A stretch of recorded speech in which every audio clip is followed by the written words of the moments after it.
Sivana kids and we are back with equilibrium and elasticity. और आज इसमें हम लोग सेंटर ऑफ ग्रेविटी की डिस्कशन करने वाले। Although it is not so long topic just like centre of mass, right, but they are somewhat similar to each other. तो actual में होता क्या है, since we know about centre of mass of a body, कि अगर आपके पास कोई भी बॉडी है, एक्सटेंडेड बॉडी है, अ सिस्टम ऑफ पार्टिकल्स जहाँ पे बहुत पार्टिकल्स स्प्रेड आउट हैं यूनिफॉर्मली, तो उसमें सेंटर ऑफ मास हम लोग एक ऐसा पॉइंट डिफाइन करते हैं कि जहाँ पे पूरी बॉडी का टोटल मास कंसंट्रेटेड होगा। सो यू कैन स्पीक कि बाकी जगह मास एकदम ज़ीरो एंड पूरा मास वहीं पे एक एक्ट कर रहा है। So it is somewhat this way to define the centre of मास।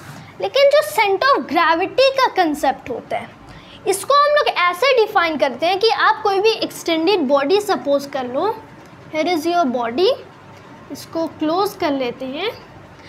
तो यहाँ पे क्या होता है कि इस बॉडी के अंदर बहुत सारे करके पार्टिकल्स होंगे, they will be spread in the extended body and हर एक पार्टिकल पे एक ग्रेविटेशनल फोर्स एक्ट करेगा। And if you sum up all the gravitational forces using the vector rule, तो आपको पूरी एक्सटेंडेड बॉडी पे ग्रेविटेशनल फोर्स मिल जाएगा। This is the way you do it, क्योंकि हर एक पार्टिकल पे कुछ ना कुछ ग्रेविटेशनल फोर्स हो सकता है। Each particle mass is different, so different gravitational force.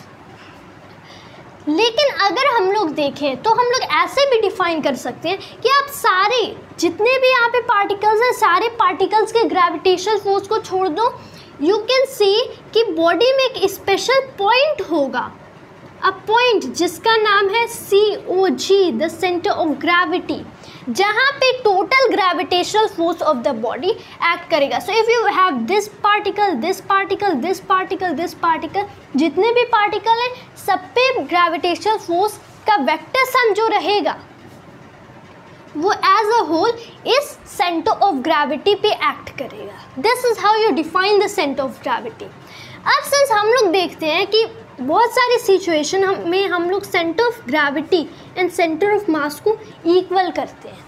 Centre of gravity and centre of mass are equal, although I would also like to say that it is wrong to do centre of gravity and centre of mass equal. इनकी position equal होती है। The position of centre of mass equals position of centre of gravity, not centre of mass equal centre of gravity equal itself, right. तो ये किस तरह की situations में possible है? ये उन सिचुएशंस में पॉसिबल है जहाँ पे जो g की वैल्यू होती है, the acceleration due to gravity is same for all particles, for all elements, for all atoms और व्हाटएवर। जितने भी हमारी बॉडी में एलिमेंट्स या पार्टिकल्स हैं, अगर सारे एलिमेंट्स के लिए g की वैल्यू सेम है, then centre of gravity and centre of mass की जो पोजीशन होगी वो सेम होगी। How do we prove this? And although हमेशा in our real life situation centre of gravity and centre of mass की position slightly different होते हैं, very slightly, negligible. ऐसा इसलिए होता है क्योंकि यहाँ पे जो पार्टिकल है एंड यहाँ पे जो पार्टिकल, एक ये और एक ये, इन दोनों को अगर आप कंपेयर करोगे कुछ सेपरेशन है which increases the separation of this particle to the ground while this has a lesser separation to the ground, जिसकी वजह से इसके लिए g की वैल्यू ज़्यादा रहेगी, इसके लिए कम रहेगी। So it is not same for all particles, but it can be considered same if the object is small enough. So even if we have this marker, तो मैं nearly approximate कर लूँगा that g value is same for all particles, elements in this marker, and center of gravity and center of mass have the same position. But how do we prove all of this? कि center of mass and center of gravity की position same होगी. What is the proof? What is the derivation of this? That both have the same position. Well, it's somewhat this way कि if you just want to have the proof of it, पहले तो आप कोई भी extended body suppose कर लो। Suppose आपके पास यहाँ पे कोई body है, यहाँ पे हो गया हमारा y-axis, x-axis, origin।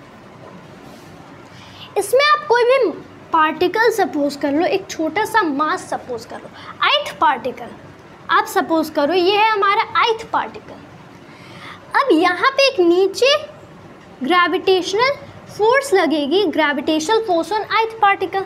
इसका लाइन ऑफ एक्शन कुछ इधर, ऑलराइट, नो प्रॉब्लम। इसका मोमेंट आर्म देखते हैं। नीचे ग्रेविटेशनल फोर्स, ये रिजिड बॉडी, एक्सटेंडेड बॉडी है, system of particles. Moment arm कुछ इधर रहेगा, x of i, x for the ith particle. इसके लिए हम लोग टॉर्क बताते हैं कि जो टॉर्क रहेगा for the ith particle, what will be that? That will be x of i times the gravitational force on i। This is the torque on ith particle. यही अगर मैं करके for the first particle, second particle, third particle, इन सारे particles या elements के लिए सारे टॉर्क ऐड कर दूं तो मुझे मिलेगा total torque, net torque sigma torque i, क्योंकि it is for the ith particle हम लोगों ने इतना लिखा, so sigma xi f of g of i, right. तो this is the net torque जो कि ith पार्टिकल जैसे जो बहुत सारे पार्टिकल्स हैं उन सारे के लिए टॉर्क का sum is somewhat this way. एक ये हमें इक्वेशन मिल गया, alright. So we have just got this equation. The next thing to do is कि आप यही एक्सटेंडेड बॉडी, यही रिजिड बॉडी फिर से बनाओ समवट दिस वे। यहाँ पे y एक्सिस, यहाँ पे x एक्सिस, यहाँ पे ओरिजिन। लेकिन अब हमें करना क्या है कि instead of having up all the elements right here, हम लोग एज्यूम करते हैं कि हम लोगों ने सारे एलिमेंट्स को हटा लिए, but it is all the gravitational force is concentrated at a single point, the centre of gravity. यहाँ पे हो रहा है F of G for centre of gravity, gravitational force for centre of gravity, and यहाँ पे this is the line of action, this is x for centre of gravity, alright. अब हम लोगों ने ith particle and first and second को छोड़ दिया। हम लोगों ने क्या किया, डायरेक्टली सेंटर ऑफ ग्रेविटी पे सारे फोर्सेस एंड टॉर्क्स लगा दिए। तो इस केस में जो टॉर्क रहेगा, net torque for centre of gravity will be same as the net torque for all the extended body. So this is equal to the x of centre of gravity times the force, gravitational force of the centre of gravity. अब यहाँ पे अगर हम लोग देख लें तो if we want we can sum up all of this, लेकिन द इंटरेस्टिंग पॉइंट इज कि ये भी पूरा टॉर्क है एंड दिस इज ऑल्सो पूरा टॉर्क। तो यहाँ से हम लोग इक्वल कर सकते हैं। सो x for the centre of gravity times f gravitational force of centre of gravity equals sigma x for the ith particle times the gravitational force on the ith particle, alright, कोई बात नहीं। अब since gravitational force for any body situated at the earth, gravitational force for any body situated at the earth, जो earth उस body पे लगा रही है, इसको हम लोग उस body का weight कहते हैं, weight W। एक्चुअल में हम लोग W को लोअर केस में बनाते हैं ना, अपर केस में तो ये वर्क हो जाएगा। weight of the body which is mass of the body times the gravitational acceleration की value for the body। तो इसको मैं mass times this is mass of center of gravity times what, times the g की value। तो अगर मैं चाहूँ यहाँ से लिख लूँ x c o z times what, this is somewhat the mass times what, times again value of g for the center of gravity, for the center of gravity equals में क्या, equals में sigma xi, this is again, this is the mass of ith particle times g की value for the ith particle। अब यहाँ पे अगर हम लोग देखें कि if the value of g is same, अगर g की value same है for all the particles, that is what we assumed to say and that is how we prove all of this। अगर g की value सारे elements के लिए same है, so I can be cancelling those two terms, यहाँ से g and यहाँ से g। तो मुझे मिलेगा कि x फॉर सी ओ जी यानी कि x for centre of gravity times the mass of centre of gravity. अब mass of centre of gravity you can be saying this as the total mass of the system, ये पूरे system का ही मास है। ऐसा इसलिए क्योंकि जब सेंटर ऑफ ग्रेविटी पे total gravitational force of all of the body act करेगी, क्योंकि हम लोगों ने क्या किया, हम लोगों ने सारे एलिमेंट्स पे ग्रेविटेशनल फोर्स को टर्न ऑफ कर दिया, सेंटर ऑफ ग्रेविटी पे टर्न ऑन कर दिया, समवट दिस वे। तो अगर इक्वल अमाउंट में equal to the vector sum of all the gravitational forces of all the particles act करना है, तो सेंटर ऑफ ग्रेविटी पे जो मास हम लोग को एज्यूम करना है that is equal to the sum of all elements के masses in the extended body. सारे एलिमेंट्स के मासेस ऐड करोगे तो आपको पूरी एक्सटेंडेड या फिर रिजिड बॉडी का मास मिलेगा। सो दिस इज मास, तो यहाँ से हमें XCOZ times m equal sigma XI times MI मिलता है। तो यहाँ से अगर आप देखो so you can be getting कि X for COZ centre of gravity equals 1/m यानी कि total mass of the extended body times sigma XI MI। Do you remember being familiar with this term? इस term को हम लोग position of centre of मास कहते थे।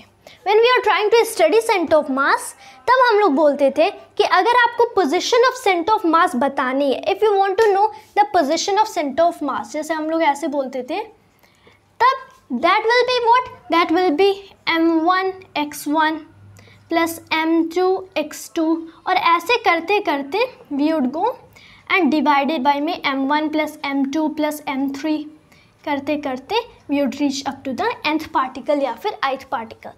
So इसको हम लोग total mass of the extended body कहते थे m।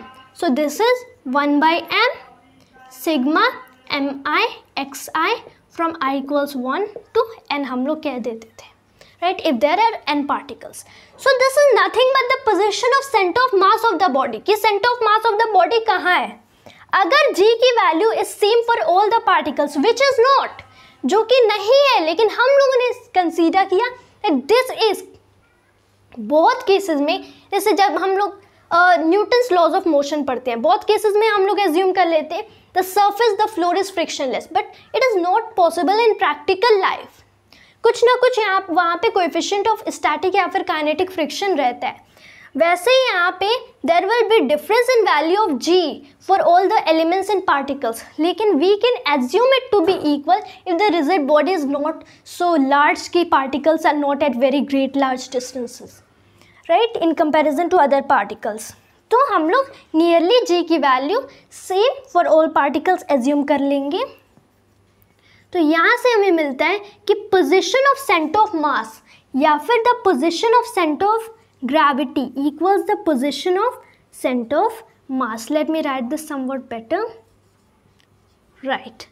तो here we get the following proof that this is really, लेकिन हम लोगों ने again assumption किया g is same for all the elements। This is actually what we need to know about center of gravity। जो main concept lie करता है about center of gravity, that is just this, इतना भी नहीं, that is only so much। But if we want the proof कि center of mass and center of gravity lie at all the same points, then this is the derivation and the proof for it। ऐसे अगर आप चाहो so you can extend to it vector r so that we get position exactly in the form of a vector, in the position vector। हम लोगों ने x coordinate बताया, अगर आप चाहो अभी y कोऑर्डिनेट की तरह से ट्राई कर सकते हो, there can be z coordinate, there can be as a whole the position vector, यानी कि यहाँ से यहाँ तक ith पार्टिकल का पोजिशन क्या होगा, the vector that is extending, यहाँ से यहाँ for the centre of gravity, right. But this is what we really needed to study about centre of gravity. In the following videos will also cover elasticity and hope, equilibrium and elasticity which is very short topic in physics, हम लोग soon cover करेंगे। That was just all for today. Hope you always liked and enjoyed this video, and thanks to you always. Jai Hind, Jai Bharat.